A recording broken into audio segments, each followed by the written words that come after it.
The spring equinox, or vernal equinox, occurs between the 20th to the 22nd of March. The word equinox is Latin for equal night. It is also known as Ostara, Estra, or by its Welsh name Alban Eilir, which means the light on the earth.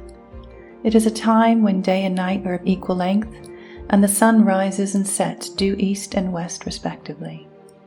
In secular society, the spring equinox marks the first days of spring, but as we've seen in a previous video, Imbolc is actually when the first signs of spring appear, at least in Britain. The Christian holy day of Easter sometimes falls near this time, though it is a movable feast with rather pagan overtones, at least in the timing of it, for it falls on the first Sunday after the full moon following the spring equinox. Many are aware of the symbols of this time of year, the rabbits and bunnies and eggs that abound, mostly in a chocolate or sweetie form. Eggs and hares are common symbols in much of Western paganism, and indeed our Celtic ancestors held hares in high regard, for it was unlawful to kill a hare apart from at the spring equinox, when they could be killed and eaten to share in their blessings and fertility through sympathetic magic. Hens would begin laying again at this time, after a long period of dormancy over the winter. Eggs, fertility, and all animals that provided sustenance for our ancestors were venerated. There are many Neolithic sites connected to both the spring and autumn equinox. Perhaps the most famous of all is the West Kennet Long Barrow near Avebury Stone Circle and considered part of the Avebury complex, which also includes Silbury Hill. The sun illuminates an inner chamber during the equinoxes, similar to Newgrange in Ireland during the winter solstice.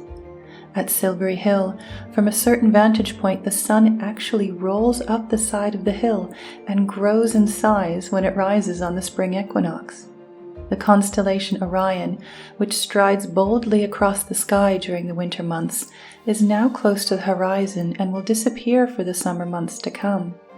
Instead of the hunter, we have the herdsman appearing from the constellation Boots, the herdsman, which reflects the times and tides of our Celtic ancestors, when thoughts now turned more to agricultural matters as the earth warms up and makes ready for the lush pastures needed for cattle grazing. This is the month when all the yellow flowers seem to bloom at once. The daffodils are everywhere, and the forsythia reflects the glowing sunlight in gardens all across the country. Where Imbolc has many white flowers, now the yellow of crocuses and lesser celandine, primroses, and the first dandelions are appearing. It's also when nettles start to come back, which provide a very nutritious herb, high in iron and vitamins, and that is absolutely delicious as a soup this time of year. The spring equinox is a time to celebrate the tide of spring, the balance point between day and night, both outside, in nature, and within our own souls.